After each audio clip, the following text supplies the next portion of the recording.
नमस्कार दोस्तों, हमारे मंच पर आप सभी का स्वागत है।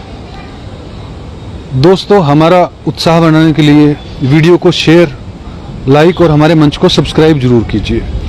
दोस्तों, जैसा कि आप देख रहे हैं कि पूरे के पूरे भारत देश के अंदर इस वक्त तिलमिलाती हुई, चिलचिलाती हुई गर्मी जो है चारों तरफ देखने को मिल रही है। खास तौर पे 25 तारीख से जो है वो 9 तपा का समय चल गया है, मतलब 9 दिन तपने वाले। लेकिन पिछले काफ़ी सालों की अगर रिसर्च की बात करें, पिछले काफ़ी सालों को अगर हम देखें तो 9 दिन नहीं, पूरी की पूरी 1-1.5 महीना जो है वो लू चलती है, तपती है, गर्मी पीक पर है।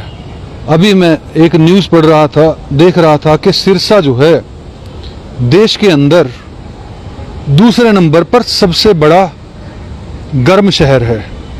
सिरसा का एरिया देश के अंदर दूसरे नंबर पर है गर्मी के अंदर। ये हालात हो गई है कि आप बाहर नहीं निकल सकते, बाहर निकलते हैं तो लू जो है वो थप्पड़ मारकर फिर से आपको घर के अंदर धकेलती है, और घर के अंदर जाते हैं तो तब भी आप ऐसा लगता है किसी भट्टी के अंदर बैठे हुए हों। अगर आपके पास एसी नहीं है, जो कि लगभग आम आदमी के पास कहाँ से एसी आएगा, उसको अपना घर चलाना ही बड़ा मुश्किल हो रहा है। अगर आपके पास एसी नहीं है ना, तो आपका पंखा हो या कूलर हो वो गर्म हवा फेंक रहा है। मतलब हमारे जो घर भी हैं वो गैस चैम्बर बन गए हैं। दोस्तों देखो, गर्मी का तो आप सबको पता ही होगा, मैं कोई नई बात नहीं बता रहा हूँ, मैं भी इससे परिचित हूँ, मैं भी इसको सह रहा हूँ, आप भी सह रहे हैं। लेकिन मैं 2 मुख्य बातों पर आपका ध्यान दिलाना चाहूँगा। गर्मी जो है वो बचपन में भी पड़ती थी यार। हम लोग नंगे पांव चलते थे तो हमारे पैर भी जलते थे। हमने अक्सर देखा है कि गर्मी जो है हम बचपन से देखते आए हैं, लेकिन साल दर साल जो है वो गर्मी कभी आधा डिग्री, 1 डिग्री ऐसे जो है कुछ सालों में टेम्परेचर बढ़ रहा है। उसका मुख्य कारण जो है वो है टेम्परेचर का पृथ्वी पर बढ़ जाना। और अभी एक नई रिसर्च आई है कि जो समुद्री हवाएं हैं वो हवाएं एलिनो करके जो है समुद्र के अंदर एक तरह की हवा का चक्रवात बन रहा है, जो कि इस गर्मी को बढ़ा रहा है। समुद्र के अंदर जो है वो ठंडा पानी होता है, और जब वो ऊपर की तरफ आती है और हवा चलती है तो हमारे आसपास जो है वो ठंडा वातावरण बनता है। लेकिन अगर हम देखेंगे कि इतना तप रहे हैं चारों तरफ परेशान, इतनी मौतें हो रही हैं। आप देखेंगे राजस्थान के अंदर, गुजरात के अंदर, उत्तर प्रदेश के अंदर, हरियाणा में भी हो रही होगी, कुछ बुजुर्गों की मौत तो हो रही होगी, लेकिन हम उसको एज ए गर्मी डिक्लेयर नहीं करेंगे। लेकिन लू लगकर जो है वो बहुत जल्दी जो है पानी जो है हमारे शरीर का ख़त्म हो रहा है, और डिहाइड्रेशन से जो है वो बुजुर्गों की खास तौर पर मौत हो रही है। लेकिन इसका मुख्य कारण अगर हम देखेंगे वो पेड़ों का कम होना। अगर हम पेड़ों के नीचे का टेम्परेचर अगर चेक करेंगे, अगर बाहर अभी धूप के अंदर 46 डिग्री है तो पेड़ों के नीचे जो है वो लगभग 5 डिग्री कम होता है। और अगर हम 46 को 41 पे कर दें तो 41 की जो टेम्परेचर है वो इतना जानलेवा नहीं है। दूसरा, हवा का चलना नेचुरल है, जो ये मैं आपको बता रहा हूँ, जो समुद्री हवा चल रही है इस वक्त, और ये एल नीनो करके जो पूरा का पूरा मामला चला हुआ है, इसके कारण से भी जो है वो स्पीड, क्योंकि जब एक हीट होगी और उसके अंदर अगर स्पीड होगी हवा की तो इसी को लू कहते हैं। आप घर से देख लीजिए, आपके घरों के अंदर आप पंखा चलाइए, आपको ऐसा लगेगा जैसे गर्मी तो पड़ी रही है और ऊपर से पंखा लगा के गर्मी बढ़ा दी गई है। तो ऐसा जो है हमारे वातावरण के अंदर हो रहा है। वातावरण के अंदर पेड़ों का लगातार कटना और पेड़ों का ना लगना जो है मुख्य कारण बना हुआ है दोस्तों। और दूसरी बात, ओरिएंटेशन जो है सन के ऊपर जो है वो इस वक्त जो कुछ समय से चक्रवात आ रहे हैं। इसीलिए आप देख रहे होंगे कुछ सालों में जनवरी के अंदर भी जो टेम्परेचर है सामान्य से अधिक होता है। तो जो सन के ऊपर जो है एक तरह से ऐसा कहें कि तूफान आया हुआ है सूर्य के ऊपर, और जब सूर्य के ऊपर तूफान आएगा तो वो क्या कर रहा है, वो पृथ्वी की तरफ ही धकेला जा रहा है तूफान, उससे भी जो है वो टेम्परेचर हमारे पृथ्वी का लगातार बढ़ रहा है।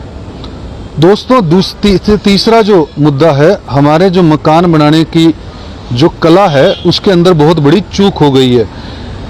विज्ञान जो है ना, हमने डेवलपमेंट तो जरूर की है, लेकिन हम मकान बनाने की जो पद्धति हमारी पूर्वजों ने हमें दी थी, आप राजस्थान के अंदर देख लो, आप हिमाचल के अंदर देख लो, आप लेह लद्दाख में देख लो, लेह लद्दाख का, राजस्थान का, हिमाचल का मेरा खुद का एक्सपीरियंस है।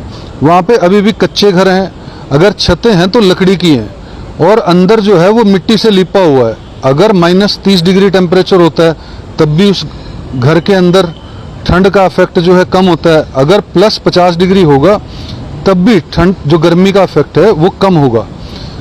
तो जो घर बनाने की तकनीक भी जो है, जिस तरह से हम सीमेंट का इस्तेमाल कर रहे हैं, आज से पहले जो है वो अगर 50-100 साल पहले की बात करें तो चूना इस्तेमाल होता था सीमेंट की बजाय, मजबूती भी थी।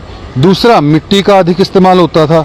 आपने देखा होगा कि घरों के अंदर मिट्टी से ही लेप लगा देते थे, और अगर मिट्टी को चूने के साथ मिला दिया जाए तो उसकी जो स्ट्रेंथ है ना, वो कम से कम 1000 गुना सीमेंट से बढ़ जाती है।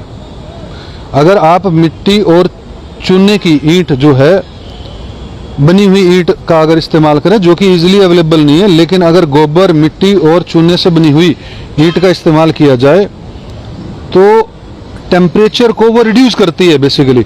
अगर गर्मी ज़्यादा है तो आपको गर्मी कम महसूस करवाएगा वो घर, वेंटिलेशन कम भी होगी तो भी चलेगा, और अगर सर्दी ज़्यादा होगी तो आपको सर्दी भी जो है वो टेम्परेचर को बढ़ा देगा अंदर से सर्दियों के टाइम में, और गर्मियों के टाइम में घटा देगा। ऐसा हमने, जो भी 50-60 साल का व्यक्ति होगा उसने इस तरह के घर जरूर देखे होंगे।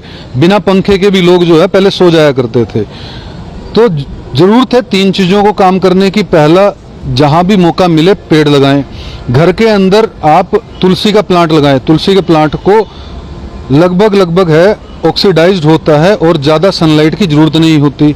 जो प्लांट जो है आपके कमरे के अंदर लग सकते हैं, छोटे प्लांट, उससे आपका ऑक्सीडेशन बढ़ेगा, ऑक्सीजन बढ़ेगी, टेम्परेचर रिड्यूस होगा। दूसरा, अब ऐसा तो कर नहीं सकते हम कि अपने मकान तोड़ दें जिसने बनाए हुए हैं, तो अंदर जो है वो मिट्टी चूने का लेप करवा सकते हैं, जो देखने में टेक्सचर भी अच्छा लगता है। आजकल तो बड़े बड़े होटलों में, बड़े बड़े रिजोर्ट्स में ये स्टाइल चल गया है, ठीक है। तो उससे क्या है, टेम्परेचर डाउन आएगा 100%। और तीसरा जो है, जिसके घर के आगे कोई भी स्पेस हो तो ये ना देखें कि पत्ते टूट के गिरते हैं। लोगों को मैंने सेक्टरों में लड़ते देखा कि मेरे घर में तेरे पेड़ से पत्ते आ गए और पड़ोसी लड़ रहे हैं। तो ये पेड़ जो है जरूर लगाएं जो जल्दी से ग्रो हो जाएं, ऑक्सीजन तो सभी देते हैं। तो ये 3-4 चीज़ें जो है अपनाएं, वरना पृथ्वी वो दिन नहीं है, दूर नहीं है। अभी 5-10 सालों में देख लेना भाई साहब, AC फेल हो जाएंगे हमारे, ठीक है, और लोग गर्मी से जल के मरेंगे। जैसे शास्त्रों में भी लिखा है ना कि ऊपर से, आकाश से जो है वो गोले गिरेंगे आग के। तो वही हालात पे हम खुद पहुंच रहे हैं, और आने वाला समय जो है वो हमारे बच्चों के लिए, देखिए अपने बच्चों को बड़े लाड प्यार से पैदा कर रहे हैं, फिर पालते हैं और नरक में भी खुद धकेलने का काम कर रहे हैं। तो हमारी पीढ़ी एक ऐसी पीढ़ी है, हमारे पूर्वजों ने पेड़ लगाए थे जो अभी भी हैं। हमारी पीढ़ी सबसे निकम्मी पीढ़ी है जिसने शायद एक भी पेड़ ना लगाया हो, लेकिन छां जरूर चाहिए। मैं भी उन्हीं में से ही एक हूँ, ठीक है, इसमें कोई शर्म की बात नहीं है। लेकिन फिर भी व्यक्ति को जीवन के अंदर एक पेड़ की व्यवस्था ऐसी करनी चाहिए जिससे आप और आपकी आने वाली पीढ़ी जो है उसका फ़ायदा उठा पाएँ। ये एक मैसेज था दोस्तों। बाकी लू से बचने के लिए तो कोई कपड़ा लेके चलें और पानी जितना अधिक से अधिक पिएं, ठीक है, नींबू पानी का प्रयोग करें। ऐसी मेरे ख्याल से सभी को पता है, इस बारे में बताने की ज़रूरत नहीं, लेकिन ये मैंने मुख्य कारण बताए और इसके उपाय भी बताए दोस्तों। अगर वीडियो ठीक लगे तो लाइक और शेयर कर दीजिएगा और हमारे मंच को सब्सक्राइब कर दीजिएगा। जय हिंद, जय भारत।